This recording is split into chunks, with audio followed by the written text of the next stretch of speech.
It's very difficult for we people to stay in the present. We're thinking about the past. We're thinking what we're going to do next. We're stuck on the social media going, scrolling, comment, scrolling. We're always moving to the next thing. We are totally addicted to the next. We don't want to be in the now because the now oftentimes is boring or painful or frustrating.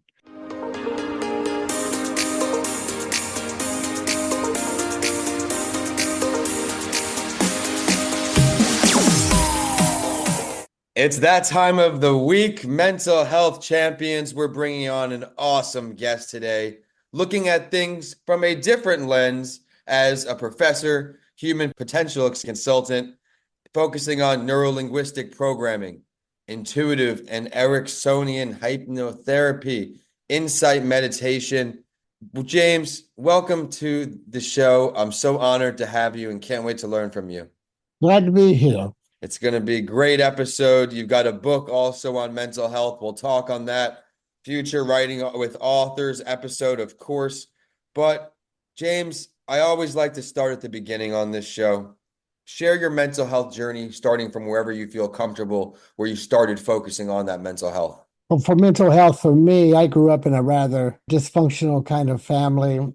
My father was a rageaholic. They were all alcoholics. The whole family were alcoholics. Mom died when my mother died when she was 45 or 48, killed herself. My brother died when he was 28. My sister died when she was 40 something. My dad died of liver cancer and lung cancer too. So the whole thing, alcohol kind of wiped my family out, alcohol and drugs. And for some reason, I cannot say I did not do drugs when I was younger and did my fair share. I had another kind of addiction that was different from most people. I was also a workaholic. My workaholism would not let me go too far overboard on the drugs because if I got high on the weekends, on Monday or Tuesday, I couldn't work at all. So I didn't like my mind to slow down that much. So that kind of kept me away from that. Then I moved overseas after the university, and there I had no access to the hallucinogens and stuff like that I liked. So I just quit doing it altogether. I quit doing drugs altogether when I'm living in Asia. And I was very successful. I was a university professor, and I was also directing a language school, had a huge language school, one of the largest in Taipei City. Everything seemed to be going really well. Had a lover and the whole works, making a lot of money, doing a lot of good things. And some teacher left a book on the sofa in my office. And the book was called Struggle for Intimacy. And it was an old book, many years in the 80s. It was about ACOA. Okay. ACOA. And I have a bad habit because I read the books backwards because I don't have time to. I always want to see what the end is before I get there, right? So I read books backwards. So I was reading this book about the ACOA, and I thought, oh my God, this ACOA guy, he really understands what the world is. Finally, I find someone who totally understands what people are like, what the world is like, and how to get along. I thought that was great. And I was just reading. And I said, finally, I found a book. But then because I read back, and I did not know what ACOA meant until I got to the beginning of the book. And it was the adult child of an alcoholic. And his way of looking at the world was messed up. I thought, oh my God, am I that mess? Do you mean the world isn't really like that? So I was living in this world that I thought I really understood the world, but I didn't understand a thing. I realized I was messed. I was doing fine. I mean, everything was in good control, which is a big problem that some ACOA people have, adult child, they get it, they want to control everything. And I had major control of everything, but things were not going as well as I thought. And it was around that time that I moved back to the United States because of my mother's suicide. I was going to go there to save her, but before I got there, she killed herself. So getting there, things were pretty bad. Then my lover broke up with me as soon as I got there too. My job fell through in St. Petersburg. My job fell through in St. Petersburg. So I was stuck in St. Petersburg without a job, without a lover, without a mother, without everything. I'd given up the two jobs. I'd given up my two fantastic jobs in Asia, and I was blown away. you know. So anyway, I went back to Taiwan and I got all my jobs back, most of them back, not exactly the same. Anyway, to make a long story short, I returned to the United States again and opened a school in San Francisco. While I was at it, I thought I better see a psychologist to see if I could work through this. So I started seeing two psychologists and I started going to something called Al Anon. And the only problem with that was the psychologists were all having me just just wallow in pain, going through the past again and again and again. And it seems like the more I talked, the worse it became. And I was feeling very stuck. I did not seem to be getting better in that situation. Luckily, at the time, I also quit smoking. I found this guy who was a hypnotist who said, quit smoking in one session. That's what I want to do, is quit smoking in one session. So I called up this guy who was a hypnotist and I went in to see him. And at first, I didn't trust him at all. So he tried to put me under the hypnosis, and I'd get a quarter way and I'd wake back up because I didn't like being controlled. Then I'd go a little bit deeper, then a little bit deeper, then bango, I hit it. And he gave me a cassette to listen to, and poof, my smoking was gone. One session, it was gone. And I started thinking, well, if you can do that with hypnosis, because I was horribly addicted to cigarettes at the time, I didn't think it was going to work. I thought maybe I could use it to take care of the other problems that I had. So I started studying all of this hypnosis because at the same time I had just written like 5 books and got 5,000 US dollars a book down payment. So I ended up with $25,000. So I quickly started studying a whole bunch of things that I wanted to study in the United States. Did all of this stuff in hypnosis, different kinds of hypnosis, and then also neurolinguistic programming, all of that. And I thought I was just going to take care of myself. I wasn't really wanting to be a hypnotherapist. I was just wanting to take care of myself. But then when I finally returned to Taiwan, that was after the 1989 San Francisco earthquake. I thought, well, I'll go right back to Taiwan. And so I did. And after I got here, there was this famous hypnotist coming through, and I saw that the people here were very interested in hypnosis. So I put out a flyer saying I would be willing to teach people how to do hypnosis if they were doctors, psychiatrists, psychologists, or in nursing. I ended up with a whole house full of psychologists and psychiatrists, mostly psychiatrists. And then they were all very interested in it. And then they started bringing me their patients. So the psychiatrists would bring me their patients from the hospital. And these were not your easy patients because I was their last resort. So I got a lot of practice. They wanted to see me work with the patients and they wanted to see how I did it. All right. So I was, in a way, entertaining the psychiatrists with their patients. And that's how I got into that. And through one of those psychiatrists, I got into this walking meditation, which is what the book that I wrote was about, was walking meditation.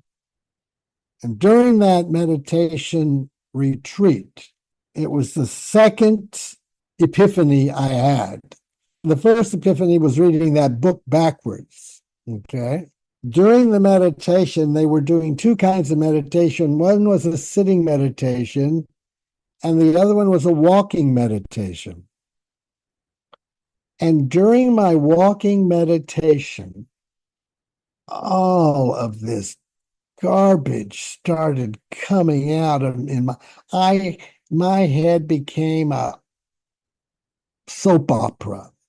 I mean, it was just awful. All the garbage that was coming out. I kept having all these conversations in my head and reliving the past and having arguments with people. The one reliving the arguments that I had, preparing for the arguments I was going to have. I mean, my unconscious mind did not want me to be focusing on my steps. So it threw all of this garbage and oral that I could hear garbage at me, which was really cool to me because I had studied cognitive therapy, and it talks about the way we talk to ourselves and all the problems we have, like overgeneralization or black and white thinking or minimizing things or exaggerating things. It talks about all the cognitive distortions. But the problem with that was, for me, was I never heard myself talk to myself. I don't hear those things. And I also had, you can do things at the conscious level and you can do them at the unconscious level. So I was listening, I was having these audio hallucinations, we'll call them audio hallucinations at the subconscious level. And I also had visual hallucinations at the subconscious level, but because I couldn't imagine anything consciously, which is baloney. They're still there because my major was art. I could draw things. So certainly I was seeing something somewhere. And I recognize people's voices. So certainly I'm hearing something somewhere. So what happened was all of these voices started coming out during the walking meditation.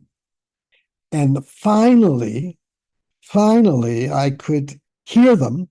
And once I knew what they were, I could work with them, which was cool. And Buddha said that every movement begins with a thought. So one step is one thought. If you're focusing on going from one step to the next step, that's from one thought to the next thought. What is all this stuff coming up between the thoughts? What are the thoughts going between the thoughts? If I'm consciously focusing on my step, then that must be all of the unconscious thoughts coming up, bubbling up to the surface. And there I thought, that is the way.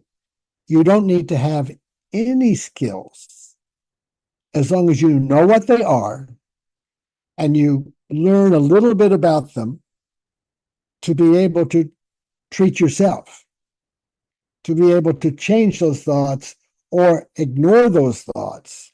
Because sometimes later on when we discuss the book, I'll talk about how the traditional walking meditation just says, yes, I know, and lets it go and goes back to their steps. They don't treat it. They just ignore it. They go, thank you very much and goodbye. All right. And they continue to go right back to their steps. That was what I thought was really interesting, was that I could tap all of the dysfunctional thinking I was having, and not just dysfunctional thinking, just the non-present stuff. Because in meditation, you want to stay in the now. It's very difficult for we people to stay in the present. We're thinking about the past. We're thinking what we're going to do next. We're stuck on the social media, going, scrolling, like, comment, scrolling. We're always moving to the next thing. We are totally addicted to the next. We don't want to be in the now, because the now oftentimes is boring or painful or frustrating. So anything is better than now for the most part, unless we learn how to deal with the now, observing the now. But most people are not going to spend the time to observe the now, to observe the present. It's easier to just go to the future. Okay. It's easier to go to the future. It's kind of like if you go to a basketball game and there's a free throw and somebody throws the basketball and the ball's going like this and everybody's quit breathing and they don't have to feel a thing. They all go numb until it bounces off or goes into the basket. So even going into that suspension of time is more comfortable than now. I love the analogy and I love the entire answer there. The passion you have for what you do is truly amazing, and I'm so glad we were able to connect. We're talking about the now, and of course, it's scary, right? Let's just go to something that's you don't have to worry as much. It may happen, it's not happening. If we don't deal and work through our challenges head on, I've learned from experience, so at least with me, they prolong and they usually intensify or get worse the longer I don't handle them or address them. Would you agree with that? They're going to come up and bite you in the butt, right? If they don't get you now, they're going to get you later until you do something about them. Your lessons will keep repeating until you learn them. And I know we're going to do a writing with authors episode, so we won't give too much away, but I know that is also talked about in your book.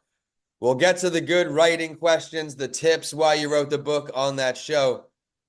But let's Mhm. just show some love to the book right now for a second. Talk to us about the book and where we can find it.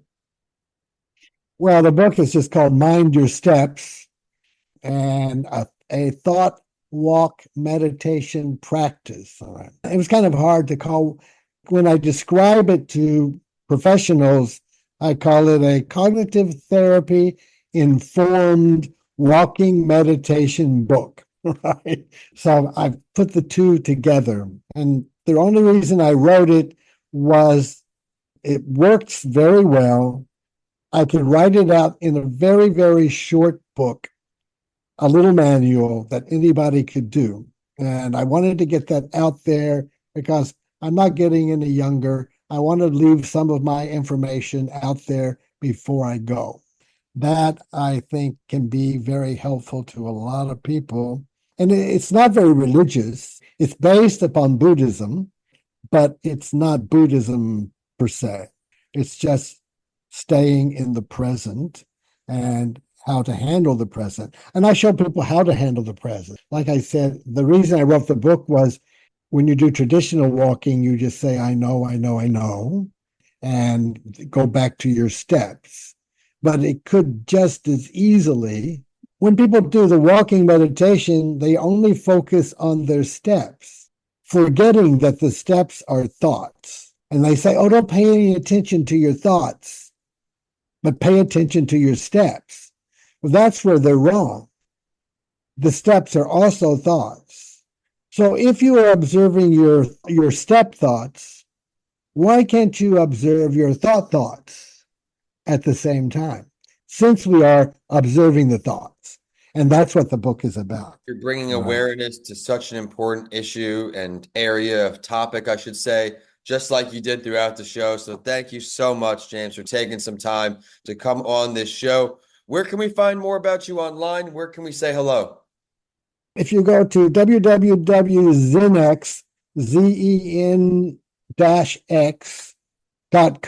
zen-x.com.tw, TW is Taiwan, you can find me there. I have some audio programs that I have on there, and one of them is called Xanax. Okay. It's Xanax because it sounds like Xanax. It's how to relieve your anxiety. It's one of my anxiety programs where I take them. The body remembers its reactions to drugs. Okay. So you don't really have to take the drug to have the reaction. So I create the Xanax experience using a guided meditation. So I call it Xanax. That's where I got the name for the website, the Xanax website. So it'd be very easy to find it there. Just if you Google ZEN-X, you would probably find me. Well, the creativity is certainly there as well as the passion, as I said before. Thank you so much for coming on. Everyone that's tuning in, thank you so much for tuning in today. Be sure to subscribe to the show if you enjoyed today's episode, rate 5 stars, and leave a comment for our great guest today. The show is also on all social media platforms. You can follow us there. My name is Vincent A. Lancy, and you can find me on all social media and my website at the same name. This show is brought to you by Coming Alive Podcast Production. Learn more about them on their website, comingalivepodcastproduction.com. We are signing off today here as we record on a Friday morning, coming to you within a few weeks. Jim, thanks so much. Bye.